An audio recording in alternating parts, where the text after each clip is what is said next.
सुस्वागतम विद्यार्थी मित्रांनो, मी प्रोफेसर SP तुपे सर माय ॲम्बिशस या यूट्यूब चॅनलवर आपणा सर्वांचं सहर्ष स्वागत करतो। आपला स्पर्धा परीक्षेसाठी जो काही महत्त्वाचा घटक आहे की जिथं आपला अंकगणित हा विषय आहे त्याची सुरुवात जिथून होते आणि तो घटक म्हणजे संख्या आणि त्या संख्या हा ज्या घटक आहे तर त्याचं बेसिक आजच्या या व्हिडिओमध्ये आपल्याला पाहायचं आहे। बेसिक संख्याचं बेसिक हा बेसिकचा भाग 1 असणार आहे। म्हणजे संख्या घटकावरती आपल्याला काय काय प्रश्न येऊ शकतात आणि मग ते प्रश्न कसे सोडवायचे त्यासाठी आपल्याला बेसिकली काय कन्सेप्ट माहीत असायला पाहिजेत हे आजच्या सेशनमध्ये आपण पाहायचं आहे। हा आहे संख्या या घटकाचा बेसिक व्हिडिओ पार्ट 1 आणि आज आपण त्याचं बेसिक पाहायचं आहे। ज्या माझ्या विद्यार्थी बांधवांनी आमचं ॲप्लिकेशन डाउनलोड केलं नसेल त्यांनी ते डाउनलोड करून घ्या, व्हिडिओ पाहून घ्या। जर तुम्हाला वाटलं की बाबा या व्हिडिओमधून किंवा या सरांच्या तोंडून काहीतरी नॉलेज मिळतं आहे, मला काहीतरी मिळतं आहे, परीक्षेच्या दृष्टिकोनातून माझी तयारी होईल असं मला थोडासा विश्वास वाटतो आहे, असं जर तुम्हाला जाणवलं तर तुम्ही आपलं जे काही यूट्यूब चॅनल आहे ते सबस्क्राईब करा, त्याचबरोबर इतरांना शेअर करा। तर आता पाहूयात, आपण सुरुवात करूया। तर संख्या आपण कोणाला म्हणतो तर ज्या आपण 1 पासून सुरुवात होणाऱ्या म्हणजे 1 2 3 4 5 6 अशा अनंत संख्या या जगात आहेत आणि मग या सगळ्या संख्यांना आपण नैसर्गिक संख्या असं म्हणतो। म्हणजे 1 पासून सुरुवात होणाऱ्या आणि पुढे अनंत जाणाऱ्या ह्या नैसर्गिक संख्या असतात आणि जर का त्याची 0 पासून सुरुवात झाली तर त्याला आपण 0 1 2 3 4 पुढे अनंत, तर यांना आपण पूर्ण संख्या असं म्हणत असतो। म्हणजे 0 फक्त बाजूला काढला की मग सगळ्या नैसर्गिक संख्या आहेत आणि 0 त्यात मिळवला की मग त्या पूर्ण संख्या आहेत। हे बेसिक ज्ञान आपल्याला माहीत आहे। तर आता आपल्याला पाहायचं आहे की ह्या संख्येमध्ये जे काही अंकापासून संख्या तयार होती नाही का, म्हणजे संख्या तयार करण्यासाठी जसं आपल्याला शब्द तयार करण्यासाठी अक्षरांची गरज पडती 2 किंवा 3 किंवा 4 गरजेनुसार काही अक्षरं एकत्रित येऊन एक अर्थपूर्ण शब्द तयार होतो, मग त्याला आपण शब्द म्हणतो। तशाच पद्धतीनं संख्येमध्ये अंक असतात। मग त्याच्यामध्ये 1 अंक असेल, 2 अंक असतील, 3 अंक असतील, 4 अंक असतील, जितके अंक त्या संख्येमध्ये असतील त्या पद्धतीनं त्या संख्येचं वेटेज ठरलेलं असेल। म्हणजे मग 1 अंकी संख्या 2 अंकी संख्या मग तिच्यापेक्षा मोठी असेल, 3 अंकी संख्या मग 2 अंकीपेक्षा मोठी असेल, 3 अंकीपेक्षा 4 अंकी मोठी असेल। तर अशा पद्धतीनं हा कॉमन सेन्स आहे, आपल्याला माहीत आहे। आता याच्यामध्ये परीक्षेच्या अनुषंगानं हे लक्षात घ्या की या जगामध्ये कोणतीही संख्या, या विश्वामधली कोणतीही संख्या आपल्याला रिप्रेझेंट करायची असेल, संख्या मांडायची असेल, संख्या लिहायची असेल, संख्या हाताळायची असेल तर त्याच्यामध्ये आपण 0 ते 9 म्हणजे 0 1 2 3 4 असे म्हणजे 0 1 2 3 असं 9 पर्यंत यातीलच अंक वापरून आपण हवी तेवढी मोठी संख्या तयार करू शकतो। म्हणजे या विश्वामध्ये कोणतीही संख्या तयार करायची असेल तर आपल्याला जास्तीत जास्त या 9 अंकाचा म्हणजे हे 9 अंक झाले 1 पासून 9 पर्यंत आणि 0 म्हणजे ह्या 10 चिन्हांचा, याला आपण चिन्ह म्हणूयात हवं तर ह्या चिन्हांचा आपल्याला वापर करावा लागतो। आणि म्हणून आज आपली जी संख्या लेखनाची पद्धत आहे तिला दशमान पद्धत असं म्हणतात। म्हणजे आता जी आपण पद्धत वापरतोय आकडेमोड करण्यासाठी किंवा गुणाकार भागाकार करण्यासाठी किंवा इतर काही गणिती क्रिया करण्यासाठी, आकडेवारीमध्ये बोलण्यासाठी जी आपण पद्धत वापरतो तिला दशमान संख्या पद्धती असं म्हणतात, कारण याच्यावरती 10 अंकापासून संख्या तयार होतात। तर आता परीक्षेच्या अनुषंगानं याच्यावरती बेसिकली आपल्याला काय माहीत असायला पाहिजे तर आपल्याला माहीत असायला पाहिजे की या संख्येचा म्हणजे जो काही अंक आहे तर त्याच्यामध्ये जे अंक असतात त्या अंकांचा वापर पाहता हा काय कन्सेप्ट आहे। म्हणजे अंकांचा जो वापर केला जातो म्हणजे संख्या रिप्रेझेंट करण्यासाठी जर मला 1 ते 100 पर्यंतच्या संख्या लिहायच्या असतील तर त्याच्यामध्ये साहजिकच आहे की आपले 0 ते 9 एवढेच अंक आपण वापरू शकतो। आणि म्हणून आपल्याला अंकांचा वापर करत असताना 2 पद्धतीचा विचार करावा लागेल। एक म्हणजे 1 ते 100 पर्यंत जे काही संख्या आहेत आपल्याला माहीत आहे की 1 ते 100 पर्यंत फक्त 100 संख्या आहेत नाही का, 100 संख्या आहेत।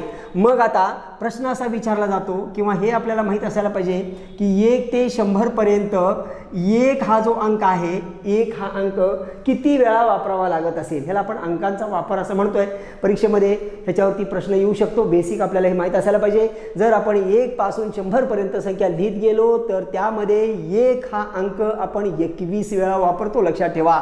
म्हणजे 1 चा वापर हा 21 वेळा करावा लागतो. 1 ह्या अंकाचा वापर 21 वेळा करावा लागतो 1 ते 100 पर्यंत. त्यानंतर 0 हा जो अंक आहे तर ह्या 0 ह्या अंकाचा वापर हा 11 वेळा करावा लागतो. 1 ते 100 पर्यंत जाताना आपल्याला 11 वेळा हा शून्याचा वापर करावा लागतो. आणि 2 पासून 9 पर्यंतचे जे इतर अंक आहेत 2 असेल 3 असेल 4 असेल 5 6 7 8 आणि 9 म्हणजे यापैकी कोणताही अंक म्हणजे 2 ते 9 पर्यंतचे जे अंक असतात तर ते अंक आपल्याला 20 वेळा वापरावे लागतात. 1 ते 100 पर्यंत संख्या लिहिण्यासाठी. लक्षात ठेवा 1 ते 100 पर्यंतच्या संख्या लिहिण्यासाठी आपल्याला 1 चा वापर 21 वेळा करावा लागतो, 0 चा वापर 11 वेळा करावा लागतो आणि 2 पासून 9 पर्यंतचा कोणताही अंक हा 20 वेळा वापरावा लागतो. त्यानंतर आपण बघूयात की 1 ते 1000 पर्यंतचा जर मी विचार केला 1 ते 1000 1 पासून 1000 पर्यंत जर मी गेलो तर मग मला 1 किती वेळा वापरावं लागेल. आता इथं बघूयात आपण तर इथं 1 चा वापर 1 ते 1000 पर्यंतच्या संख्या लिहित असताना 1000 संख्या होणार आहेत तर ह्यामध्ये आपल्याला 1 चा वापर हा 301 वेळा करावा लागतो. लक्षात ठेवा 1 चा वापर 301 वेळा आपण करत असतो 1000 पर्यंत संख्या लिहिण्यासाठी. त्यानंतर 0 चा वापर 0 याचा जो वापर आहे तो आपण 192 वेळा करत असतो. 192 वेळा वापर करावा लागतो. आणि 1 ते 1000 पर्यंतच्या संख्या लिहित असताना 2 ते 9 पर्यंतचे जे अंक असतील ते अंक 300 वेळा वापरावे लागतात. ही बेसिक माहिती आहे प्रथमदर्शनी ही व्यवस्थित समजून घ्या आणि ही लक्षात ठेवा. परत एकदा मी सांगतो 1 ते 100 पर्यंतच्या संख्या लिहिताना 1 ह्या अंकाचा वापर 21 वेळा करावा लागतो, 0 चा वापर हा 11 वेळा करावा लागतो आणि 2 पासून 9 पर्यंतचा कोणताही अंक हा 20 वेळा येतो. त्यानंतर 1 ते 1000 पर्यंत गेलो तर 1 चा वापर 301 वेळा, 0 चा वापर 192 वेळा आणि 2 पासून 9 पर्यंतचा कोणताही अंक हा 300 वेळा वापरावा लागतो. तर ही बेसिक माहिती तुम्हाला समजल्यानंतर आपण थोडंसं पुढं जाऊया की संख्या ज्या आहेत ह्या संख्येमध्ये अंक किती असतात हे आपल्याला पाहायचं आहे.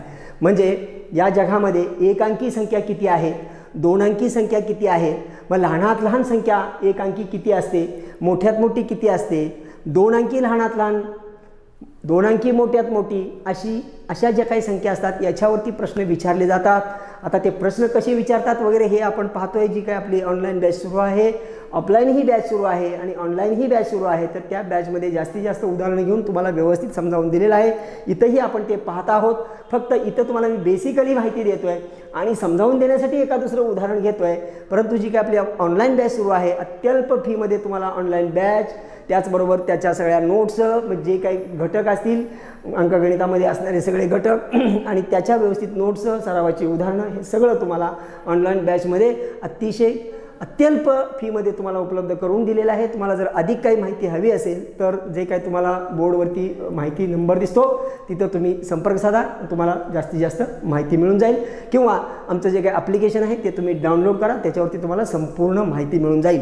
तर आता आपण बघूया की आपल्याला पाहायचं आहे की संख्यामध्ये अंक कसे असतात. संख्या म्हणजे इथं मी घेतोय पहा संख्या आणि मग आता संख्या किती अंकी असेल ती संख्या आणि त्याच्यामध्ये एकूण संख्या आणि एकूण संख्या लहानात लहान आणि मोठ्यात मोठी.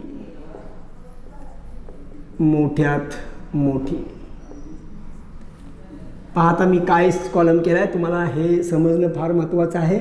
ज्या माझ्या विद्यार्थी बांधवांना माहीत आहे त्यांचं कौतुक आहे, त्यांचं स्वागत आहे. त्याच्यावरती प्रश्न असतो पण ज्यांना अजूनही माहीत नाही आहे, जे पहिल्यांदाच शिकत आहेत तर त्यांनी व्यवस्थित लक्ष द्या, सर्वांनीच लक्ष द्या. तर पहा संख्या घेताना जर संख्या म्हणजे अंकीमध्ये संख्या घेतोय मी, जर संख्या 1 अंकी असेल, 1 अंकी संख्या या पूर्ण जगामध्ये 1 अंकी फक्त 9 संख्या आहेत. किती संख्या आहेत? 9 संख्या आहेत. म्हणजे एकूण 1 अंकी संख्या ज्या आहेत त्या फक्त 9 आहेत. आणि लहानात लहान 1 अंकी संख्या जर हवी असेल हां, तर लहानात लहान एक अंकी संख्या आहे ती आहे 1 आणि मोठ्यात मोठी एक अंकीमध्ये फक्त काय आहे 9 आहे. म्हणजे 9 ही अशी मोठ्यात मोठी संख्या आहे की ती एक अंकी आहे आणि या जगात दुसरी एकांकी मोठी संख्या नाही 9 व्यतिरिक्त लक्षात ठेवा.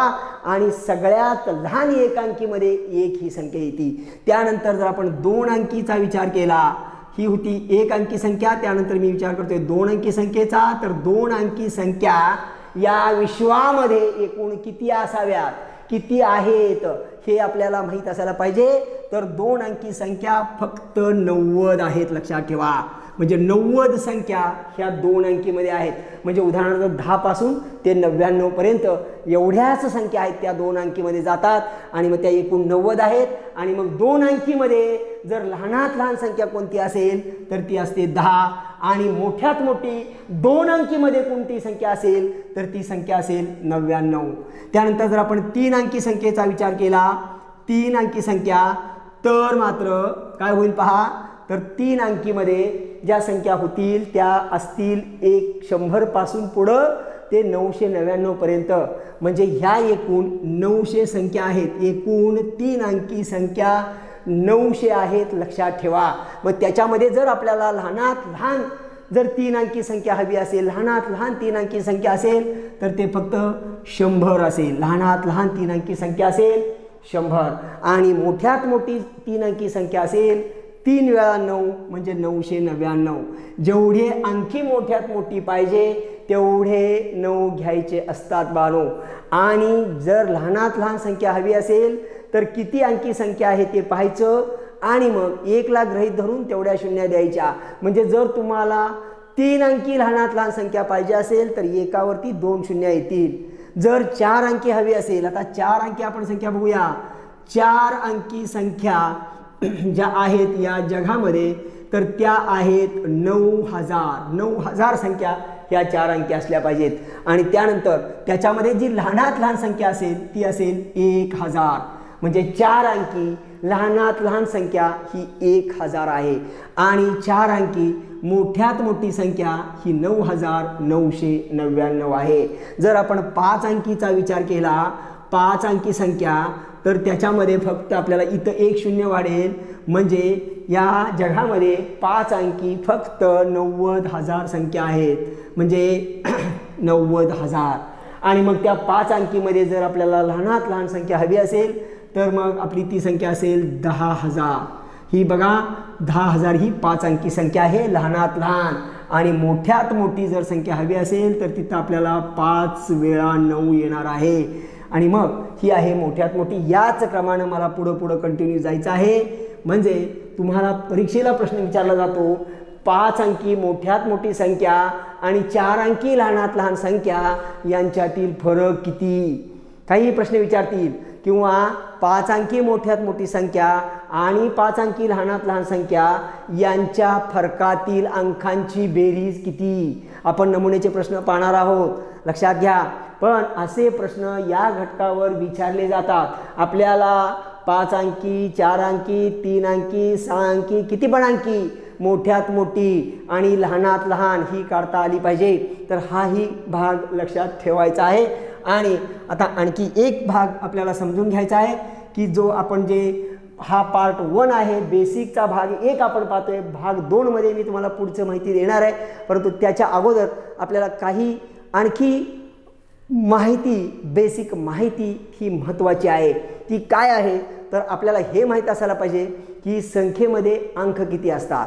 1 अंकी संख्येमध्ये अंक किती असतात. जसं 3 अक्षरांचा शब्द असतो तसं संख्येमध्ये सुद्धा काहीतरी अंक असणार ना. मग एखाद्या 1 ते 100 पर्यंत जर मला संख्या लिहायच्या असल्या तर मी किती अंक वापरणार याच्यावरती प्रश्न विचारला जातो. प्रश्न कसे विचारतात ते आपण पुढच्या सेशनमध्ये पाहणार आहोत. पण तत्पूर्वी आपल्याला हे माहीत असायला पाहिजे की 1 अंकी संख्या म्हणजे 1 अंकी संख्या जी आहे त्याच्यात अंक 1च असणार ना. ते सरळ आहे नाही का. म्हणजे आपल्याला आता हे समजून घ्यायचं आहे की 1 ते 100 पर्यंत एकूण किती अंक आहेत. 1 ते 100 पर्यंत पहा, 1 ते 100, 1 ते 100 इथंपर्यंत, 1 ते 100 इथंपर्यंत किती अंक आहेत. मी इथं लिहितो पाहता. म्हणजे मी इथं हा टेबल इथं करूया. 1 ते 100 पर्यंत किती अंक आहे, अंक म्हणतो मी, अंक, हे लक्षात घ्या. आता अंक कशाला म्हणायचं, तर आपण एका संख्येमध्ये 2 अंकी संख्या असेल तर त्याच्यामध्ये 2 अंक असतात, 3 अंकी संख्या असेल तर त्याच्यामध्ये 3 अंक असतात. मग ते 1 ते 100 पर्यंत जर मी संख्या लिहित गेलो तर किती अंक होणार हो, पहा ना. 1 ते 100 पर्यंतचे अंक किती, अंक म्हणतो मी, संख्या नव्हे. 1 ते 100 पर्यंत 100 संख्या असतात, अंक नव्हे. अंकापासून संख्या तयार होती. मग 1 अंकी, 2 अंकी, 3 अंकी, 4 अंकी, 5 अंकी, किती पण अंकी. आलं का लक्षात. मग आता फक्त आपल्याला काय करायचं आहे, 1 पासून 100 पर्यंत ज्या 100 संख्या आहेत त्याचे अंक किती होणार. मग पहा आता 1 ते 9 पर्यंत म्हणजे 1 अंकी अंक किती असणार, 1 अंकी संख्या किती असणार, 9 असणार. म्हणजे पहा 1 अंकी संख्या किती, तर त्या 9. 2 अंकी संख्या किती आपण पाहिलं, तर 2 अंकी संख्या होत्या 90. पण त्या प्रत्येक संख्येत 2 अंकी असल्यामुळे 2 अंक आले की नाही का. म्हणजे 90 संख्या जरी असल्या 2 अंकी या जगामध्ये, तरी सुद्धा त्याच्यामध्ये असणारे अंक म्हणजे 90 गुणिले 2. म्हणजे 90 गुणिले 2, 90 गुणिले 2 म्हणजे किती आलं, 180. आणि हे 9 आहेच पहिल्या 1 अंकी संख्या त्या म्हणजे त्याच्यामध्ये 9चा अंक आहे, कारण ती संख्याच 1 अंकी आहे. 2 अंकी संख्या असतील तर संख्या आहेत 90, पण त्या 2 अंकी आहेत म्हणजे प्रत्येकी 2 अंक आहेत. म्हणजे एकूण अंक झाले 180. आणि 100 पर्यंतचा विचार करतोय म्हणजे 100 एक आली. म्हणजे 100 मधले 3 अंक, 100चे 3 अंक म्हणजे एकूण हे झाले 3. म्हणजे एकूण किती झाले बघा, 9 3 12, 2 4 आणि 1 8 आणि 9 आणि 1, 192 अंक असतात 1 ते 100 पर्यंत. लक्षात ठेवा, याच्यावरती पुस्तकाच्या पान क्रमांकचा प्रश्न विचारला जातो. प्रश्न कसे येतात आपल्याला पाहिजे आहे. पण 1 ते 100 पर्यंत एकूण 192 अंक येतात. आता जर आपण असंच 1000 पर्यंत गेलो, 1000 पर्यंत जर गेलो तर काय होते पहा. मी इथं दाखवतो 1 ते 1000 पर्यंतचे अंक, 1 ते 1000 पर्यंतचे एकूण अंक. आता मला माहीतच आहे की 1 ते 100 पर्यंत अंक किती आहेत, 192 आहेत. आता तिथून पुढचा फक्त विचार करायचा आहे आपल्याला. तर मग आता 1 अंकी 9, पाहता 1 अंकी अंक किती असतात, 9. 2 अंकी अंक किती असतात, आपण पाहिलं 180. आता 3 अंकीमध्ये 3 अंकी 100 तिथं 3 अंकीमध्ये घ्यायचं नाही. आता आपण इथं 100 पर्यंत घेताना हे 3 घेतलं होतं नाही का. 3 अंकी संख्या आहेत 900. मग 900 मध्ये पुन्हा आपण काय करणार आहोत, प्रत्येक संख्येमध्ये 3 अंक आहेत, 900 संख्या आहेत. मग त्याचे 3 न गुणलं म्हणजे 2700 अंक असले पाहिजेत हे 3 अंकी संख्येचे. आणि मग 1000 पर्यंत जाताना 1000चे 4 अंक, 1000चे 4 अंक. आणि मग असे मिळून तुम्हाला ह्याच्यामध्ये 4 आपण मिळवलं तर हा आकडा लक्षात ठेवा. तर हा असतो 2893. ही माहिती धष्टशीत लक्षात ठेवायची. 1 ते 1000 पर्यंत एकूण 2893 अंक असतात. 1 ते 100 पर्यंत एकूण 192 अंक असतात. याच्यावरती प्रश्न विचारला जातो. आपण प्रश्नसुद्धा पाहिजे आहेत. फक्त हे बेसिक लेक्चर होतं. हा पार्ट 1 होता. याचं अजून काही बेसिक आहे ते आपण पुढच्या सेशनमध्ये पाहणार आहोत. जर तुम्हाला हा व्हिडिओ व्यवस्थित तुम्ही पाहिला असेल, तुम्ही पूर्ण पाहिला असेल, तुम्हाला काही वाटलं असेल, त्याच्याबद्दल काही फिलिंग आलं असेल तर तुम्ही चॅनल सबस्क्राईब करायचं आहे आणि शेअरसुद्धा करायचं आहे. तर अशा रीतीनं आज आपण फक्त बेसिक माहिती संख्येची पाहिलेली आहे. आणि याच्या पुढच्या सेशनमध्ये तुम्हाला मी आणखी काही जे बेसिक आपल्याला माहीत असायला पाहिजे, संख्येचे प्रकार असतात त्याच्यावरती परफेक्ट प्रश्न विचारला जातो. आणि जर हे नॉलेज आपल्याला असेल, ह्याचं जर बेसिक आपलं चांगलं झालं असेल तर आपण फटाफट ते प्रश्न सोडवू शकतो. कारण स्पर्धा परीक्षेचे प्रश्न सोडवत असताना तुम्हाला येत नाही असा कुठलाच प्रश्न परीक्षेत नसतो. फक्त जेवढा वेळ आम्हाला लागतो तो प्रश्न सोडवायला, तेवढा वेळ परीक्षेत आपल्याला दिला जात नाही. आणि त्यामुळं बहुतांश आपल्या प्रश्नांचा आणि आपल्या उत्तराचा ताळमेळ बसत नाही आहे. कारण प्रश्न सगळे येणारेच असतात, मात्र त्यासाठी लागणारा वेळ जो आहे ना तो वेळ उपलब्ध परीक्षेत होत नसतो आणि हेच आपल्याला सराव करायचा बानो. त्यासाठी हा विषयाचं बेसिक समजून घेणं, प्रत्येक घटकाचं तुम्ही बेसिक ज्ञान घेतलं पाहिजे. बेसिक कन्सेप्ट तुम्ही शिकलात तर मात्र त्या घटकातला तुमचा प्रश्न चुकू शकणार नाही, ह्याची पूर्ण गॅरंटी मी तुम्हाला देतोय. तर अशा रीतीनं आजचा व्हिडिओ इथं मी संपवतोय. अजून या संख्येवरती आपल्याला पार्ट 2 पाहायचा आहे, म्हणजे आणखी काही बेसिक आपल्याला माहिती हवी आहे, ती माहिती आपण पुढच्या व्हिडिओमध्ये पाहूया. तोपर्यंत थांबूयात. धन्यवाद.